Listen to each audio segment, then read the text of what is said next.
Hello everyone, কেমন আছেন সবাই? আশা করি সবাই ভালো আছেন। তো অনেকদিন পরে নতুন একটা ব্লগ নিয়ে চলে আসলাম আপনাদের সামনে। আজকের ভিডিওতে আমি এবং আমার বন্ধুরা আপনাদেরকে নিয়ে যাচ্ছি চট্টগ্রাম থেকে রাঙামাটির ইজোর রিসোর্টে।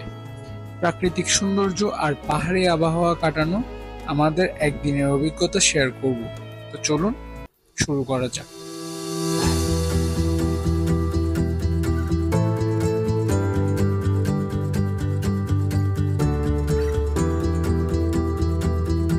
দীর্ঘ 1 ঘন্টা বাইক জার্নি করার পরে আমরা এখন ব্রেক দিলাম রাঙামাটির আগের লিচু বাগানে।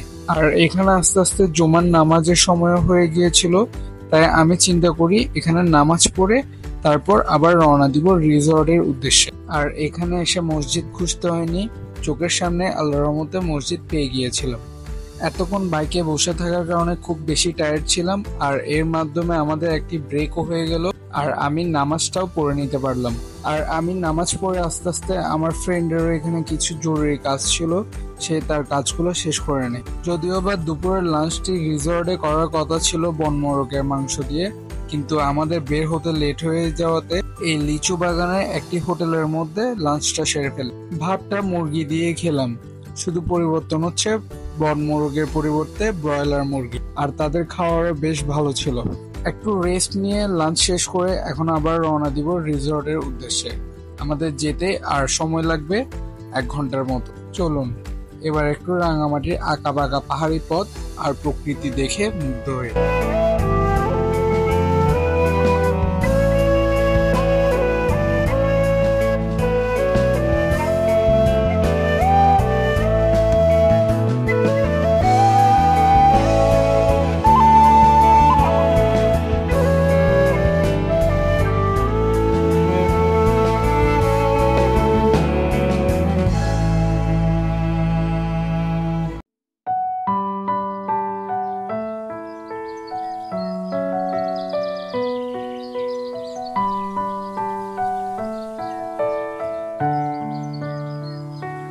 আমরা চট্টগ্রাম থেকে সকালের দিকে যাত্রা শুরু করি। রাস্তায় পাহাড়ি দৃশ্য আর মনোরম প্রকৃতির মাঝে পথ পাড়ি দিয়ে অবশেষে পৌঁছাই ইজোর রিসর্টে। রিসর্টে আসার আগে পট হাউস অথবা জুমঘরগুলো বুকিং দিয়ে আসার চেষ্টা করবেন, কারণ রিসর্টটি তেমন একটি বড় না হয় এখানে পট হাউস এবং জুমঘরের সংখ্যা অন্যান্য রিসর্ট থেকে তুলনামূলকভাবে কম। রিসর্টে ঢুকতেই মন কেড়ে নেয় বিশাল সুন্দর বাগান আর ছিমছাম রেস্টুরেন্ট।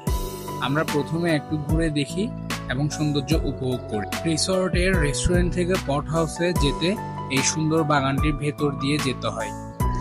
চারপাশে অসংখ্য ফুল গাছ আর বসার জন্য সুন্দর চেয়ার টেবিল এবং দোলনা দিয়ে সাজানো এই বাগান। রাঙামাটির বেশিরভাগ রিসর্টে দেখতে এমনটাই হয়। এখানে তারা আর্টিফিশিয়াল সৌন্দর্য থেকে প্রাকৃতিক সৌন্দর্যকে বেশি প্রাধান্য দেয়। আর এই যে দেখা যাচ্ছে আমাদের পট হাউস, প্রথম দেখায় দূর থেকে কোনো সুইজারল্যান্ডের বাড়ির মতো লাগবে। আমাদের পট হাউসটি হচ্ছে একটি ফ্যামিলি পট হাউস, তার মানে এই পট হাউসে 4 জন একসাথে থাকা যাবে। আর তার পাশে আরেকটি পট হাউস আছে, সেটি হচ্ছে কাপেলদের জন্য। চলুন এবার পট হাউসের ভিতরটা দেখি কিরকম দেখতে। ভিতরে ঢুকতেই আমার ডান পাশে হচ্ছে ওয়াশরুম, আর এখানে 2টো বেড দেওয়া আছে। 2টো বেডে 2 জন 2 জন করে 4 জন থাকতে পারবে। আর এটা হচ্ছে পট হাউসের ব্যালকনি। আর এই ব্যালকনি থেকে লেকের পুরো একটি প্যানোরামিক ভিউ পাওয়া যায়। আর এখান থেকে এই লেকের ভিউ বৃষ্টি পড়লে অথবা সকালবেলা যখন কুয়াশা হয় তখন দেখতে অসম্ভব সুন্দর লাগে। আমাদের পট হাউসের পাশে ঠিক একই রকম আরেকটি পট হাউস আছে, এটি হচ্ছে কাপেল পট হাউস। আর এই দুটি হচ্ছে জুমঘর। আর এখানে দেওয়া আছে একটি দোলনা, আর এখানে বসার জন্য বা সন্ধ্যাবেলা আড্ডা দেওয়ার জন্য একটি বাঁশের মাচাং বানানো আছে। আর এখন আপনারা দেখতে পাচ্ছেন এই রিসর্টের পুরা বাগানের একটি ভিউ।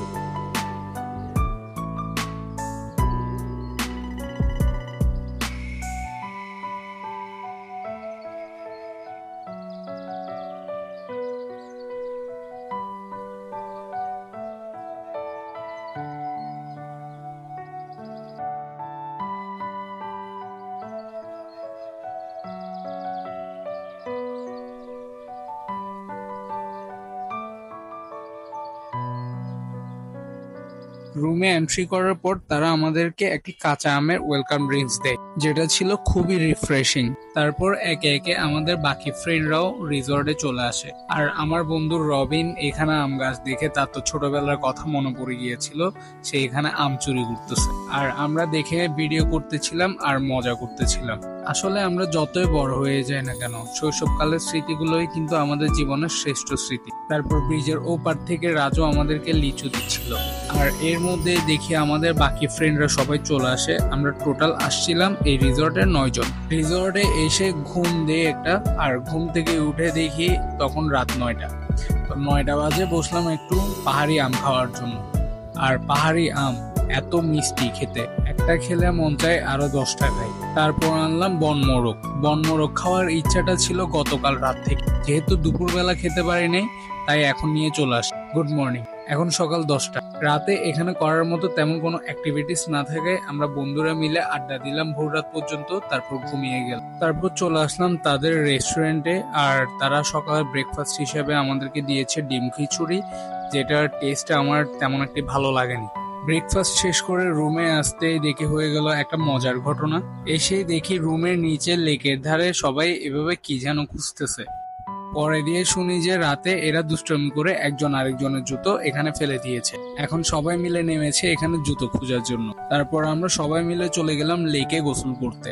যা গরম পড়েছে, আর তার সামনে এত সুন্দর একটি লেক, গোসল না করে কি আর থাকা যায়? কিন্তু লেকে নামার আগে সবাইকে একটা বিষয়ে সতর্ক করে দেই, রাঙামাটির এই লেকে কিন্তু অনেক চোরাবালি এবং ফাঁদ রয়েছে। যদি প্রপারলি সাঁতার না পারেন কখনো লেকে নামার ট্রাই করবেন না, এতে বিপদ হতে পারে এবং জীবনের ঝুঁকিও থাকতে পারে। সম্প্রতি অনেকেই এই লেকে নেমে আর উপরে উঠতে পারেনি, তাই যারাই লেকে গোসল করতে নামবেন তারা সাবধানে নামবেন, আর সাঁতার না পারলে লেকে নামার কোনো প্রয়োজন নেই। যদিও বা আমাদের মধ্যে অনেকে সাঁতার না পারার সত্ত্বেও নেমেছে, কিন্তু আমরা নদীর পাড় থেকে দূরে যাইনি, আমরা পাড়ের কাছাকাছি ছিলাম যাতে ডুবে না যায়। আর ডুবে যাওয়ার অবস্থা হলো তাড়াতাড়ি করে পাড়ে উঠে যেতে পারি। এই গরম আর রোদের মধ্যে গোসল করে আমাদের ভালোই একটা রিফ্রেশমেন্ট আসে শরীরে, আর সেটা এই দুজনকে দেখলে ভালো বোঝা যাচ্ছে। গোসল শেষে এখন আমরা রেডি হয়ে চলে যাচ্ছি লাঞ্চ করতে। আজকে আমরা এই রিসর্টের রেস্টুরেন্টে খাবো না, আমরা এই রাঙামাটির লোকাল ফুড ট্রাই করব। আর লোকাল ফুডের জন্য আমরা গতকাল রাতে এখানে পাহাড়ির একজনের বাসায় খাওয়ার অর্ডার দিয়ে এসেছিলাম। রুম থেকে বের হয়ে দেখি রবিন এখানে মনের আনন্দে দোলনা ঝুলতেছে গাছের ছায়ার নিচে, আর আমাকে বলল তাকে একটা শর্ট ভিডিও বানাই দিতে, সে নাকি পরে দিয়ে এগুলো স্মৃতি হিসাবে দেখবে। আমাদের রিসর্টের পাশে একটা ব্রিজ আছে, যে ব্রিজটা থেকে আমাদের পুরো রিসর্ট এবং এই লেকটি সম্পূর্ণ দেখা যায়। আমরা এখানে যে পাহাড়িদের বাসায় খেতে এসেছি তার দোকানের নাম হলো তারুম লেক ভিউ রেস্টুরেন্ট। এটা মূলত হচ্ছে তাদের বাসা। এখানে সব রেস্টুরেন্ট বা হোটেলগুলো কিন্তু এরকমই, ভিতরে হচ্ছে তাদের বাসা আর বাইরে হচ্ছে এরকম তাদের ছোট্ট একটি হোটেল থাকে। দুপুরের খাবারের মধ্যে আমরা অর্ডার করি লেকের আয়েল মাছ, বনমোরগ, মুরগির মাংসের একটি ভর্তা আর হাঁসের মাংস, আর সবচেয়ে বেশি টেস্ট ছিল তাদের লেকের আয়েল মাছ। তো এখন একদিনের শর্ট ট্যুর করে আমরা ব্যাক করতেছি চিটাগাংয়ের দিকে। এটা হচ্ছে যে সম্পূর্ণ রিসর্টটা, যদিও বা ক্যামেরা থেকে সামনাসামনি আরো অনেক বেশি সুন্দর এই রিসর্ট। ছোটখাটো খুব সিম্পল একটা রিসর্ট, সম্পূর্ণ একটা বাগানের মধ্যে ইকো রিসর্ট। ভালো লাগছে একদিনের জন্য, চাইলে এখানে ট্যুর করতে আসাই যায়। তো এই হচ্ছে আজকের ব্লগ, দেখা হবে নেক্সট কোনো ব্লগে। আসসালামু আলাইকুম।